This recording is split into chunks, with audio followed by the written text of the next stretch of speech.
Magandang araw po, welcome po sa aking channel, Love9 TV. Patalasasan po, meron po ba kayong mga properties na napapabayaan or non-performing assets? Plan nyo ibenta, pero wala kayong oras sa pagbibenta nito. Kung ito'y pagkakatiwala nyo po sa amin, tawag lang po kayo sa aking numero, usap po tayo, gawa ko po ng video for free. Yes, libre po, wala po kayong babayaran. Tutulungan po namin kayong mabenta ang inyong property. Kami na po bala sa marketing, sa boosting or paid ads, even sa tripping. Hindi na po kayo mapapagod sa pag-entertain ng mga buyers. Kami na po bala sa lahat. Tawag lang po kayo. Nandito po tayo ngayon sa Tagaytay kung saan meron po tayong bagong video presentation. Isang residential property na may lot area 216 square meters. May floor area po ito na 300 square meters. Ito po'y fully furnished. Halos bago pa po ito at hindi naman natirahan ni owner, gawa ng nasa Amerika po sila lagi. Ito po yung garahe, naka-tile flooring, maayos naman ang pintura ng ceiling at wall. Sa dulo po ay may access door papunta sa service area. At mula naman po dito sa garahe, ito naman po yung main door. At mamaya papasok tayo dyan, pero check po muna natin dito sa kabilang side itong bahay kung saan meron po itong grotto at naka-landscape na rin po ito. Buong property po ay nakapakod na at meron pong disenyo ang concrete fence at yan po yung covered lanay na may security grill at ito naman po yung sa gilid ng bahay at ito naman yung fasad. Napaganda po ng disenyo, ito'y modern design. Meron pong pocket garden dito sa baba. Wala na po kayong papagawa dito, kaya ready for occupancy na po. Anytime po, once na ma-acquire nyo ito, pwede na po kayong lumipat. At ang kulang naman po, kayo at ang gamit nyo. Gawa ng ito'y fully furnished. Samahan nyo po ako, pasok po tayo. Welcome po dito sa bahay ni Ma'am at Sir. Ito po yung living area o salas. Ito po'y naka-double high ceiling, may chandelier, pulido ang pagka-pintura ng ceiling at wall, may pin lamps, may glass window with security grill, meron din pong floor-mounted inverter type 3 tonner aircon, may TV, then ito pong color red na upuan ay hindi po kasama yan. Premium tiles po ang ginamit dito sa flooring. Meron pong sofa. Then sa dulo po matatanaw natin ang dining area. At dito naman po yung powder room at yung hagdan. Itong ceiling po dito sa kabilang side ay naka-ceiling cove design. Then may pin lamps. At naka-glass railing po dito sa second floor. Then stainless po ang handrail. Dito naman po yung dining area na kung saan napakalaki po ng espasyo. Meron pong dining set. Then sa taas po may ceiling fan, may pin lamp, maayos ang pintura ng ceiling at wall. Meron pong emergency lamp sa taas nito. At dito po sa dulo ay meron pong sliding glass door na may screen at security grill papunta naman dito sa covered lanay. Ito po yung naka-tiled wall at meron pong iba't ibang variants ng orchids. So mula po dito sa dining area, meron pong maliit na partition na kung saan sa likod po niyan ay yung master's bedroom. Pero check po muna natin itong formal kitchen. Dito po sa formal kitchen ay malaki din ang espasyo. Meron pong modular kitchen cabinet, kitchen countertop with stainless sink and faucet. Naka-tile flooring na rin po. Meron pong kitchen drawer, range hood, gas range, at naka-tiled wall na rin po ito. Napakaganda po ng disenyo. May pantry na rin. At dito naman po sa kabila, ganoon din po. Meron pong modular cabinets and drawers. May espasyo para sa electric kettle at microwave. At dito naman po yung access door, papunta naman dito sa dirty kitchen. Ito pong dirty kitchen ay may kitchen countertop with double stainless sink and faucet. Meron pong storage ng kitchen utensils dito sa baba. At dito po sa taas, meron din pong wall-mounted kitchen cabinet. Kahit po dito, pulido po ang pagka-finish ng pintura. Meron pong another access door papunta sa service area. Mamaya pupuntahan natin yan na meron din po itong aluminum screen door. Yan po yung access door papunta sa formal kitchen at dito naman po yung common toilet and bath. Meron po itong bathroom sink, water closet with bidet, at meron pong body shower. From floor to ceiling din po ang tile bathroom wall. So mula po dito sa common toilet and bath, meron po ditong maid's quarter o maid's room. Naka-tile flooring, may sariling window glass, maayos din ang pintura ng ceiling at wall, at may double deck. Sa taas po ay meron pong wall-mounted wooden rack. At may center lamp. Mula po dito sa maid's quarter, lipat po tayo. So ito naman po yung access door papunta sa service area o laundry area. Kung saan meron din po dito ang kitchen countertop, may range hood, may wall-mounted cabinet, then sa baba po may storage. At tungkol naman po sa washing machine at dryer, siguro pag-usapan nyo na lang ni owner kung isasama yan. At dito naman po naka-tiled countertop, then may range hood, naka-tiled flooring, at ito naman po yung understairs storage na malaki din po ang espasyo niyan. Katabi lang po yung circuit breaker at meron pong access door naman dito na may aluminum screen door papunta naman sa covered car garage o sa garahe. At galing na po tayo dyan kanina. Yan po yung steel gate. Then, naka-tile flooring na rin po dito at dito po sa kabilang side ay naka-landscape. May security grill na rin po dito. Balik po ulit tayo dito sa loob. Ito po ulit yung service area. Then, pagpasok po natin dito, dito naman yung dirty kitchen at sa dulo yung maid's quarter. At ito naman po yung formal kitchen. Mula po dito sa formal kitchen, yan po yung dining area. At ito naman po yung master's bedroom. Kung meron man po kayong PWD or senior citizen sa pamilya, ito naman po yung kwarto para sa kanila.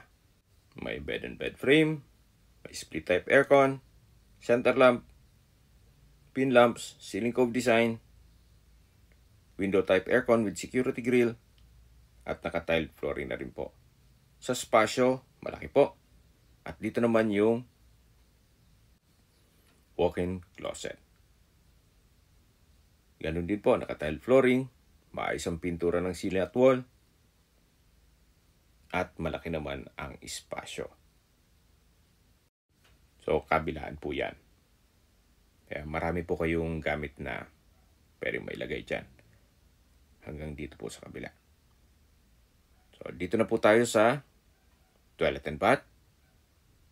Meron po itong napagandang shower enclosure na naka-tile bathroom wall.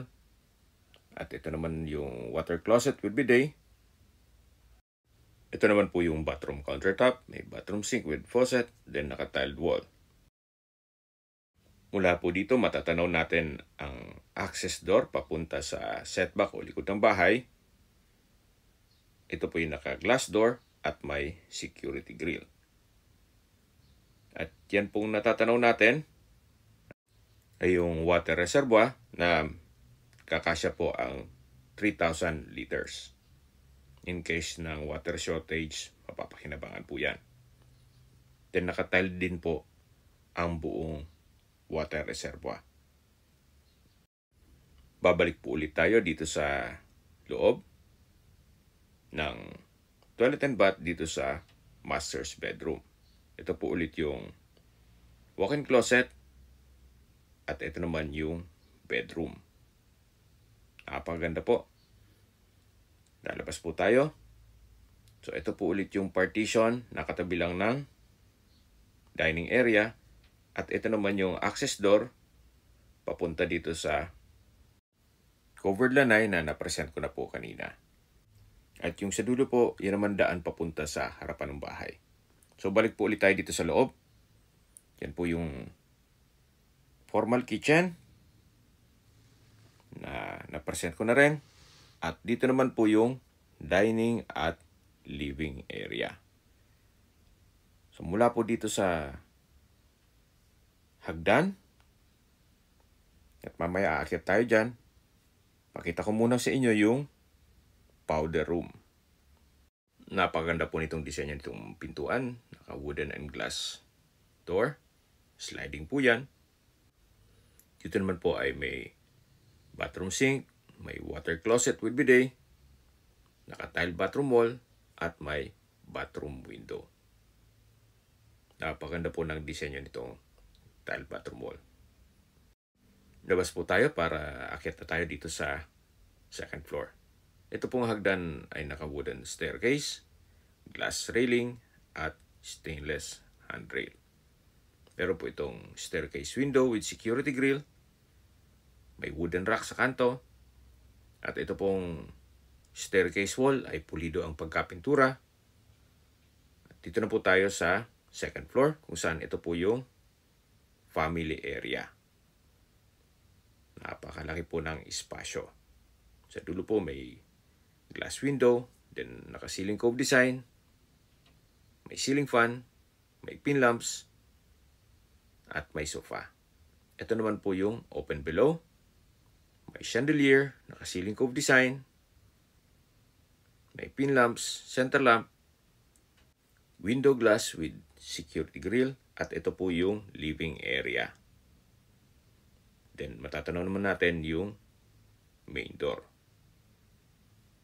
Napakaaliwalas po, napakaganda ng disenyo nitong property.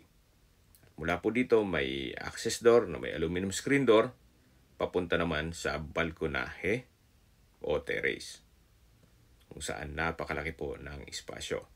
Naka-tile flooring, glass railing, at stainless handrail.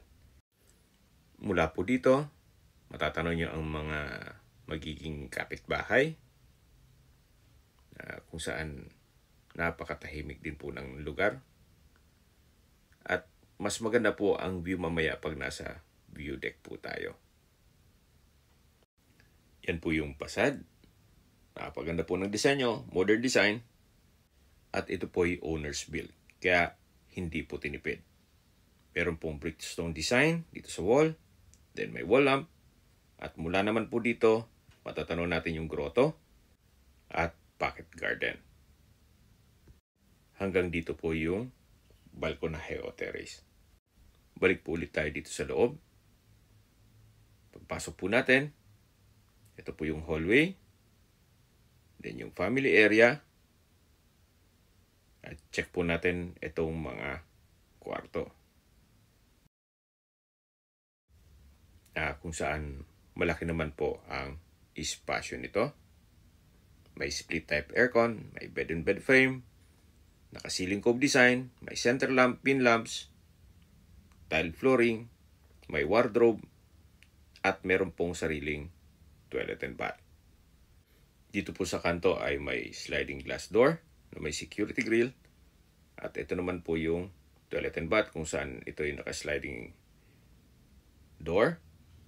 Then meron po itong bathroom sink, water closet with bidet, overhead shower, at naka-ceiling cove design na rin po. Naka-tile bathroom wall na rin po from floor to ceiling. At same design din po itong wooden and glass door doon sa powder room. Labas po tayo dito sa first bedroom dito sa second floor.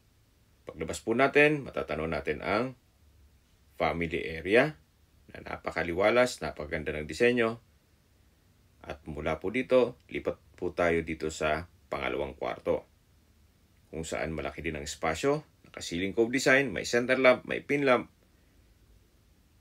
may window type aircon, may sliding glass window with security grill, may drawer, wall-mounted rack, then meron pong storage. May personal na gamit si owner kaya hindi natin mabuksan yan. At mula po dito, may TV rack. At dito naman yung toilet and bath. Naka-sliding door na wooden and glass design. Then naka-tile bathroom wall from floor to ceiling. May water closet with bidet, overhead shower, ceiling cove design, at bathroom window. Tunghayan nyo po itong kwarto bago tayo lumabas. Yan po yung drawer at ito naman yung TV rack. Lalabas na po tayo. So ito pong pintuan ay naka-wooden door. At balik po ulit tayo dito sa family area. Kung malaking pamilya po kayo, pwede na po ito sa inyo. Yan po yung access door papunta sa terrace. At ito naman po yung hagdan. At akit tayo papunta sa roof deck o view deck. Ito pong hagdan, naka-wooden staircase. Then itong railing ay glass at stainless handrail. Ito pong pintuan ay may security grill na papunta po ito sa roof deck o view deck. Yan po, napakalawak po nitong espasyo. Dito po may bar countertop. Then sa dulo may wall-mounted cabinet. May sink and faucet. Naka-tile flooring. Aside from dun sa reserva, meron pong water tank. Then sa baba po meron pong drawers and cabinets. May high chair. At naka-tile flooring na rin po. Sa likod po nito ay meron pong toilet and bath. Kaya po nang sabi ko sa inyo kanina, in case ng water shortage, wala pong problema. Aside from this tank, meron pong 3,000 liters na water reserva. Mula po dito, matatanaw nyo ang mga kapitbahay. Napaganda po, napakaliwalas, tahimik ang lugar, sariwang hangin, at malamig po ang klima. Ito po ay nasa mataas na lugar. Ang estimated elevation above sea level ay 2,000 feet. Yan po, tunghayan nyo po ulit itong roof deck. Napaganda po ng setup. May bar at meron pong toilet and bath. Habang naglilibot po tayo at pinagmamasdan nyo po itong kapaligiran, pag-usapan na natin ang distance, location at travel time. Mula po sa Picnic Grove, ang distance is 1.1 km at ang travel time is 4 minutes. Kaya kung magti-tripping po tayo, sa Picnic Grove ang meeting place. At mula naman po sa People's Park, ang distance is 3.7 kilometers at ang travel time is 9 minutes. Mula naman po sa Tagaytay Flower Market, ang distance is 2.9 kilometers at ang travel time is 5 minutes.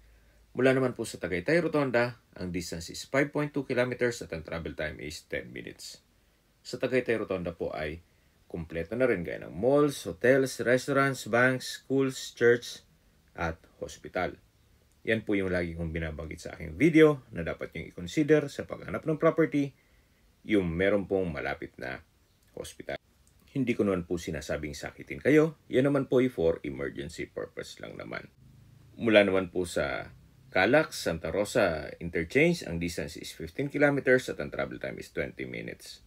Ang Calax po ay connecting South Luzon Expressway, Skyway all the way to North Luzon Expressway at ibang parte ng Metro Manila. Mula naman po sa Manila o sa airport, ang distance is 55.5 kilometers at ang travel time is 54 minutes. Okay, sa presyo na po tayo.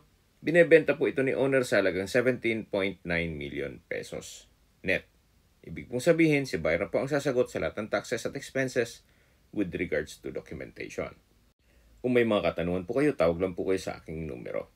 At sa mga kababayan naman natin nasa ibang bansa, meron po akong Telegram. Sa mga iPhone user naman may iMessage. Meron din pong Imo, Skype, Viber at WhatsApp. Same number lang po. 0917-316-3399.